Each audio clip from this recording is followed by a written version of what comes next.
This is Steve Hackett. You're watching the Stormbringer channel.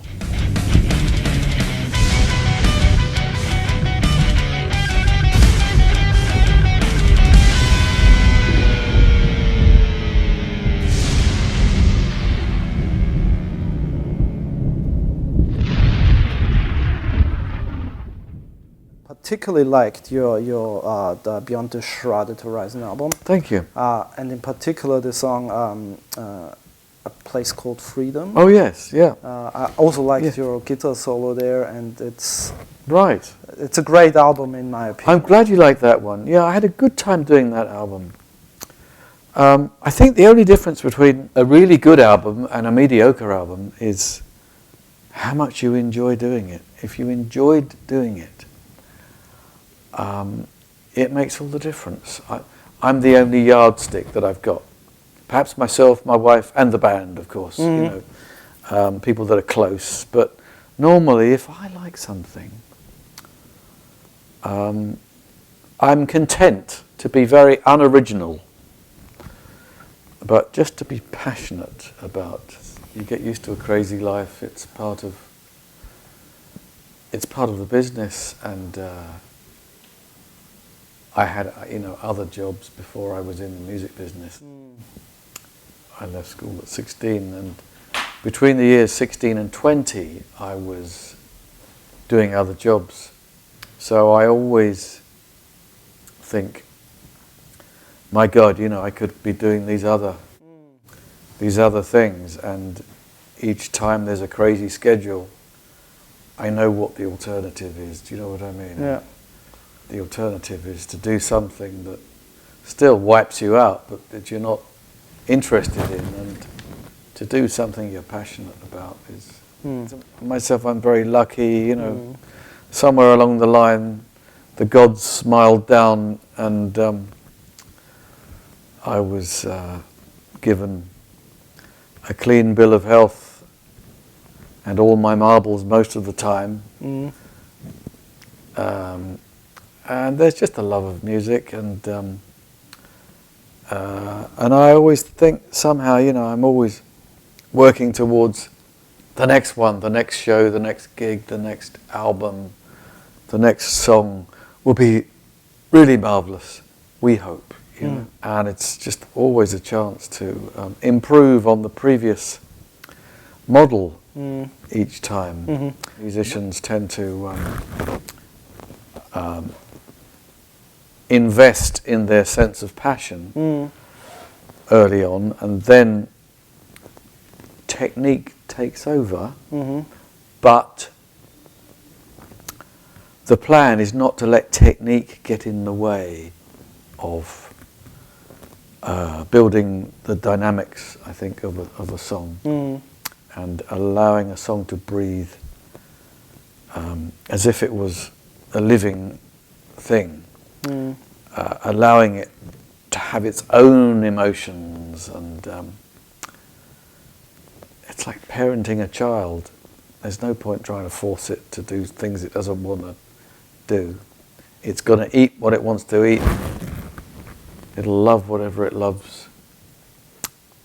So I think each song is like a world. Potentially, it's like a world unto itself. A song that you're really touched by, it seems like a complete thing. Let us talk briefly about performing the current album live. You have great musicians with you. Yeah, they're marvelous. How do the songs feel like live? It feels as if this was the team that wrote them. Yeah. Watcher of the Skies. Yeah. You have the Chamber of 32 Doors. Yes. I normally balls up the intro of 32 Doors. I don't know why. Firth of Fifth. Yeah. All this great stuff. Also when you recorded, revisited too, how much did you change from the original stuff that you played on the original records? Something like the Chamber of 32 Doors. I think of it as a vocalist tune, and there's something glorious about the way the vocals work. Great long sustained vocal note. And I wanted the guitar to be able to do the same thing. But on the original, I didn't have the sustain. the sound, the technique. How was it with Genesis Revisited 2? How much did you like producing that album? Well, I did, and you know, that's an example of music that's co-written with everybody, everyone writing parts. I run with the ball, somebody else runs with the ball, somebody else, we pass it backwards and forwards. So I loved these songs. I still thought they were magic. All of the songs I undertook, I thought were magic in their own way, and so that gave me the energy and the team to finish it. You're very interesting guest musicians on that album. Yes. Mike Lackeford, Brilliant. Stephen Wilson, Yes. just to name a few. Yes. How did you swap the files? I mean, did you send them the rough tracks and did they Yes. record? Or how does it? Yeah, a lot of file swapping, that seems to be, if you're doing a lot of guest things, it's the modern way. Some people I work with face to face, but other people sent me stuff and I was very pleasantly surprised. I allowed people to have their own interpretations. There's no point with that kind of music. And also I think particularly with singers, they have to be, like an actor, they have to be in the moment. And so you have to let them do that. There's no point pressing buttons before they've even arrived at their ideal interpretation of it. You know, there's got to be that. And I think the songs are very well known, and very well known by the people who worked on them. So because of that, it meant that so many performances were just perfect the way they arrived. We changed very little. I guess many people have been waiting for a very long time to hear some of the songs performed live, and particularly younger people, the younger generation. And yes. There are people of all ages that come to the shows, which is marvellous because otherwise, you know, it's you can look at it in terms of archive and nostalgia and all of those, you know, ageist propositions, but descriptions. But there's something else, isn't there? There's something, you know, when any music from any time, from Bach and before, if musicians and an audience is still interested in it, it is always current. It's always part of the, what did Einstein call it? The continuum.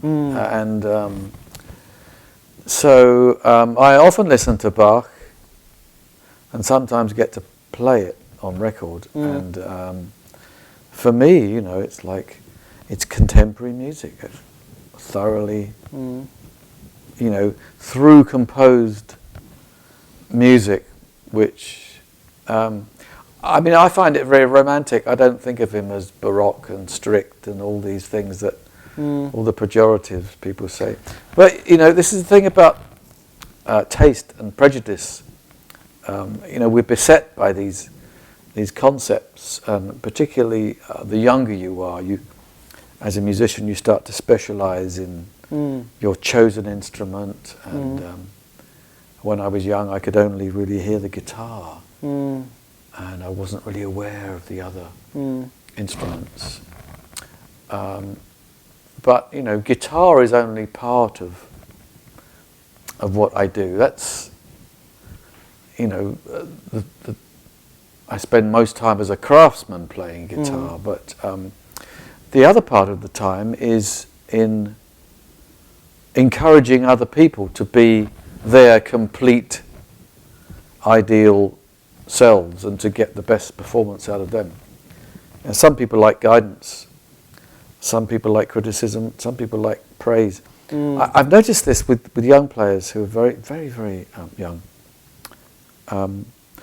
Twice in my life, very, very young players. One was a teenager and the other one was even younger, and I knew they were both very good potentially, and I told them that. And one young boy, he came to a show in Rome, an outdoor thing, and I dedicated a song to him and said, you know, he doesn't realize it yet, but I think I might have said he's a genius. And then about 6 months later, I saw a film of him playing, and he was just an absolute monster. So at a certain age, in 6 months, you can fly. You're equally at home, because you mentioned Bach and of course the guitar and stuff. You appear to be equally at home with the classical guitar, but also with the electric guitar. Yeah. How does that work? How does that work? Okay. I'm really a self-taught nylon player. I heard Segovia plays Bach in 1965 when I was 15, and I fell in love with it from the very first note. And I thought to myself, I don't want to spend the rest of my life trying to perfect this, like an actor trying to do Shakespeare. I thought, if I can take an influence from this at some point. So many years later, decades later, I started growing my nails and substituting for the plectrum with the nails, which meant I could play nylon. I did some Bach pieces, but I recorded them just a bit at a time because it's very difficult music. But I let my feelings run away with me with it. I thought, if we can get a really good performance of this very difficult stuff, again, it's the passion that sustains you. Electric guitar, I use very light strings because I need to be able to vibrato, and I don't have the grip that most players have. I don't have the grip that I had when I was 16, never mind the grip that I have now in my 60s. So I use 8s. I use a very light set, but it means that I can vibrato with that, finger vibrato, which took me ages to get together. You know, it took me, you know, Clapton had it down by 1966, and it must have taken me until the year 2000 and something to have. You're kidding. Really, yeah, because I struggled with it, and I did, you know, the 3-finger version and the 2-finger and down this way and up that way, and freestanding, you know, without the thumb. So because of the grip, you know. Yeah. But then I learned that the best way to do that is slow and wide, very slowly. And as a result of doing that correctly, you don't end up with that twitch. You end up with a fluent way of doing it. So slow and wide, I always say to people, if people are asking me to teach them how to do it, and I did manage to teach Roger King how to do it. He doesn't play much guitar these days, but he learned to do a really good finger vibrato, and I said, there you go, you got it. Slow and wide. You know. From the wrist, or? My brother used to do a great one from the wrist. He used to be able to do this. I'm not quite sure where mine comes from. It's sort of, yes, I think it is the wrist. It probably is the wrist. Because I think Larry Carlton said that it's coming from the wrist, at least. I think it's the wrist, yes. It's a kind of coordination that comes from everything, isn't it, really, you know. And even great players don't do a fab vibrato every time on every string in every position. You would need a lot of strength for that. I don't think there's a guitar that's been invented that can do it all. In heaven, there will be a guitar that can do it all. And that'll be something. I'm looking forward to that.